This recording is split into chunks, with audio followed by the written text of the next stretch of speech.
Morning, everybody, and welcome to Horror in the Darkness, where today we're about to uncover all the dark secrets there are to this ungrateful world. Let's begin. It was a cold New England morning when I received the letter. It was from Annabelle Jackson, Tommy's widow, who I served with Tommy during the war, and he was a heck of a guy. By the end, I even considered him a friend. Tommy had written home to me before he died, and now his widow, Annabelle, needed my help. She had a family living in a place called Westshire Manor, located on a small island off the coast of Brunswick, Maine. They used to be in frequent contact, but over the past months, their letters had become unusual and infrequent. Lately, stopped completely. Something about it seemed off, but a letter included a cheek cover to the bill, and I didn't have any other work at the time. My ex-wife had been complaining about alimony for weeks, so it was time to be turning up my nose at paid work. I slipped on my coat, turned up the collar to the cold, and a few hours short boat ride out there to make sure everything was fine and back by supper, or so I thought. Okay, so we're into it now. Prelude over. I stand by the decorative wrought iron gate set into a large fence in the east. The fence is topped with an uninviting sharp ironwork. The street proceeds to the south and to the north, where there's an ornament letterbox. Oh, so this is like Oregon Trail. Okay. So, let's walk north to the letterbox. Here is an ornament letterbox. Judging by the bulging circulars and flyers, it has been checked in some time. To the south is the main gate to the state. There is no point in going any other direction. Let's look at the letterbox. It's a letterbox full of letters. It hasn't been opened in a while, so I noticed some unopened letters from Annabelle here. Let's open it then. I open the letterbox and look inside. An official-looking letter sits among the junk in the letterbox. It carries a seal of the Baghdad Seal of Archaeology Department. Well, let's read that letter. Oh, lots of words. Dear Mr. Westshire, thank you for your letter and accompanying photographs of your excavations. I am sorry to inform you that the ruins that you have discovered are fairly typical in the area and date back some several hundred years.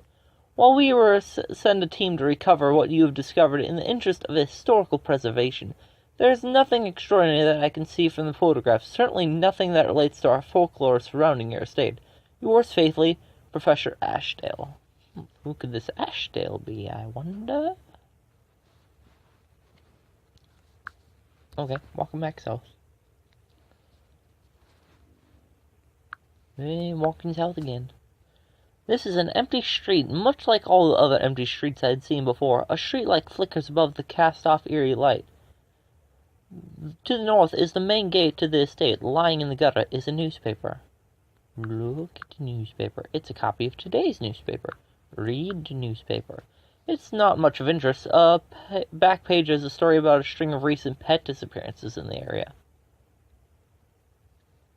Okay, we'll take the newspaper. I picked up the newspaper. It can't hurt to stay up to date with current events, right? Can't go any further. Walk north, walk east. The gate blocks the way, of course. Open the gate. The gate swings open. Walk east. The long driveway stretches from the gate to the manor. Dead plants line either side of the doorway, casting their shadows across my path in the dimming evening light. Although most of the plants have lost their leaves completely, there is one with a few dead leaves remaining that catches my eye. Look at the dead plant. This plant is dead, but more recently so than its neighbors. Around the roots, I noticed that someone had attempted to prevent its decline by placing fertilizer. It didn't help. A key sits next to the roots of the plants, as though someone had dropped it off while tending the plants.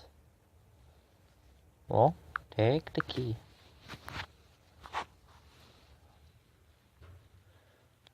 Okay, anything else to look at?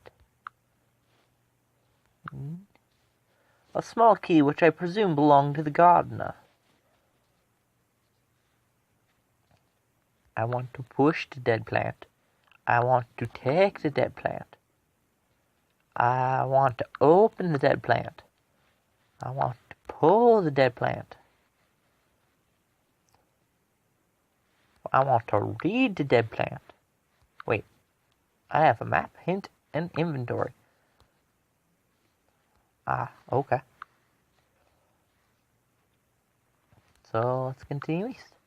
I arrive at the entrance to the Manor. Wenshire Manor has stood for over 100 years, and its sturdy oaken door could probably stand for 100 more. Heavy-set and foreboding, Gothic metalwork embellishes the hinges and handle. To the north runs a well-worn cobblestone path. It's difficult to make out, but to the south is a dirt path winding away from the manor. So we got door, cobble, and dirt. Door, cobble, dirt. Door, cobble, dirt. Door, cobble, dirt.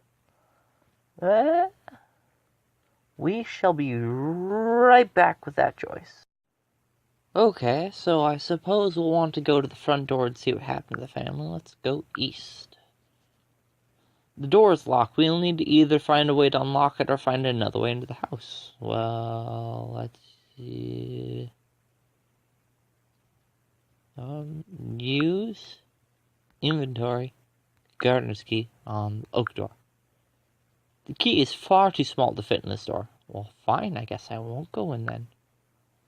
I'm staying away from that dirt path. Let's head north first.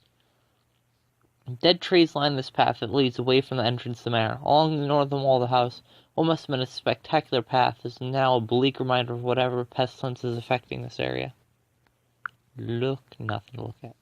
Walk, guess go east. An overgrown garden. What was once a thriving kitchen garden is now dying and overgrown with strange and uninviting weeds. Thistles and thorns make the idea of searching the bulk of the garden impractical. There is a door to the manor to the south, and to the east is a garage. I can see a large form looming in the distance in the north. A heavy bag of fertilizer sits against one side of the garden. Look at the fertilizer. A bag of garden fertilizer. On the side of it is written, warning, highly toxic to aquatic life. Let's read the fertilizer. I can't read that. I just did read that. I'll take the fertilizer. I pick up the bag of fertilizer. So let's walk south now. The door is bolted from the inside. Well, of course. East of the garage? I'm outside the garage. The door to the garage lies east and wide open. And I can see the family automobile still inside. To the west is an overgrown garden. Okay, further east, hopefully. Inside the garage is a family automobile. It is in good condition apart from the fact that someone has opened the bonnet and smashed the engine inside with some heavy blunt instrument. Along the wall of the garage is shelving full of miscellaneous items such as car parts, empty gas canisters, rags, and the like. On the shelving is sitting an oil can that's full of oil. On the bottom shelf is a toolbox. Let's take the oil can. Let's look at the toolbox. I searched the toolbox for anything of interest. There's a small padlock key in the top tray of the toolbox. We'll take the padlock key. I take the padlock key. Let's look at the toolbox. Let's open the toolbox. It's already open. Let's pull the toolbox. Let's push the toolbox. Let's close the toolbox. I have no reason to close it. Let's walk west. Walk west. Walk north to the forest. I stand at the edge of a large, ominous forest. The air is still and no bird's call or the rustling leaf has interrupted the silence. A path of snakes leads east into the forest, but without proper directions I would surely become hopelessly lost and perish if I were to enter. Okay, then let's stay away from there. Dirt path it is. The path winding away from the manor to the south then slopes away to the east. A small ramshackle shack is located just to the south of the bend. Well, I am a danger-loving person. Let's head south. A small shack has been erected here, south of the winding path. The shack is dirty and unpainted with filth covering the windows. It looks like someone could have lived here, but certainly not comfortably. A pair of boots sits next to the ramshackle shack. Perhaps somebody's home? I'll take the boots. Let's walk south. The door to the shack is locked. Okay, so let's then use inventory. Is it the gardener's key? Shack door. The key unlocks the door. Oh my god, progress saved. Guess that means something bad's about to happen. Walk south. The stench of death fills the gardener's shack. Against one wall is a shelving unit with a wide range of dusty tools and other junk. A wall has an old desk pushed against it, and opposite it is a small bed. In the bed is the corpse of the gardener. Oh, that explains why it's ominous. Sitting on the desk is a handwritten note. Sitting on the desk is a hammer. Well, let's take the hammer. Let's read the note. Jim, Lacey has been playing in the forest again. Please try to keep away from her away from following you when you make your way to the excavation site. It's dangerous for someone of her age to be playing there. Keep trying to find the map she's been working on to navigate the forest, but still no luck, Bill. So there's a map to navigate the forest. I already figured that, but...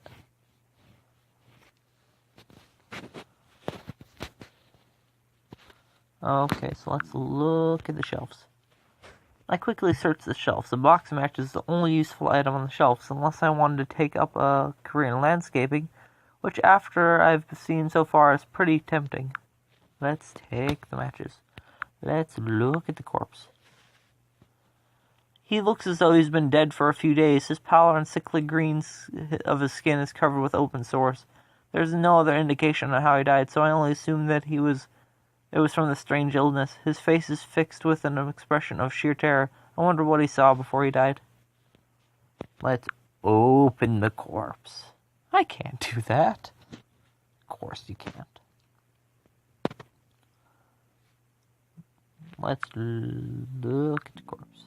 I already did that. Let's look at the note. It's a note from Bill Wenshire to someone named Jim. It must be the gardener.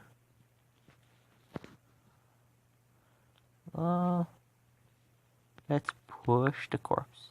Let's pull the corpse. Let's take the corpse. I'm not touching him.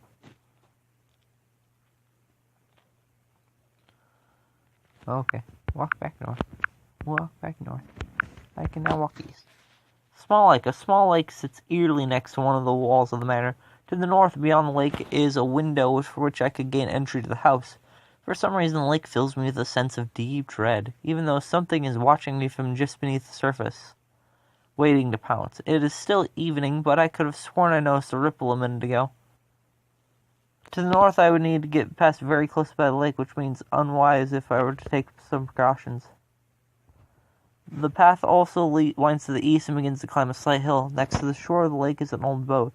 To the south, I can make it a large barn. Well, let's look at the boat. An old boat with a large hole in the side sitting on the shore of the lake. It's too damaged to use. Tied to the underside of the boat is a length of rope. The other end of the anchor has been cut, almost as if something gnawed through the rope while it was underwater. Let's take the rope. I coil up the rope. You can never have too much rope. Okay. Let's walk south first. I stand outside an old red barn. A foul odor comes from within, and I can hear a faint buzzing sound. The barn doors have been chained shut, and a padlock prevents them from being opened. Well, good thing I have a padlock key. Padlock key. Barn doors. I slip the key into the padlock, and it turns cleanly, unlocking the padlock. Well, since my progress just got saved, I'm feeling daring. Let's walk north and then north. Death by tentacles. As I carefully approach the house, I am filled with a sense of unease. I push such thoughts back of my mind and proceed anyways past the dark lake waters. After a few steps, I started to feel like I was overreacting. Perhaps there's nothing to worry about at all. And then, like a thunderbolt out of the water, shoots a monstrous tentacle, a blend of green and gray, covered in grotesque suckers. It wraps around my leg. I try to lash out at it, but the strength is phenomenal. I hear the bones in my leg shatter as it drags me at a speed back into the water, never to be seen again. Well, that was fun. Now we know what happens if I walk past the lake. Okay, let's walk south into the barn. The stench of death pollutes the air inside of the barn, where there are dozens of dead cats hanging from the rafters.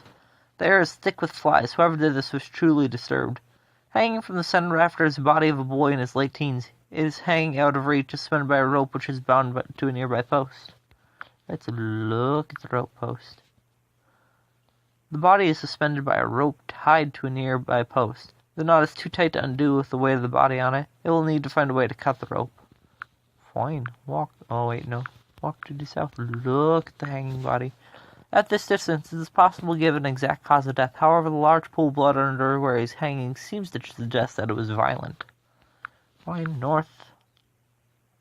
North. East to the top of the hill. Solitary tombstone. I reach the top of the hill, and the grass here is green and rustles against my feet.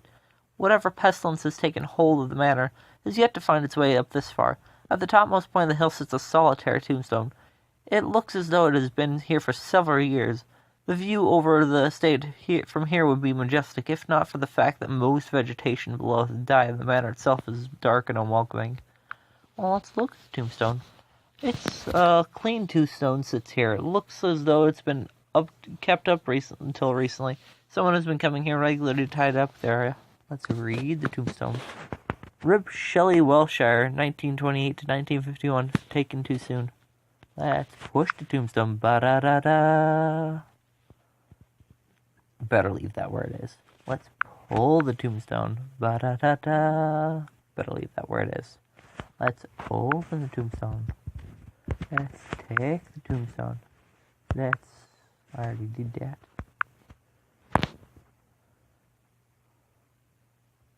Well, I guess that's enough for today. Well, we'll see you all guys in the next video. Bye-bye.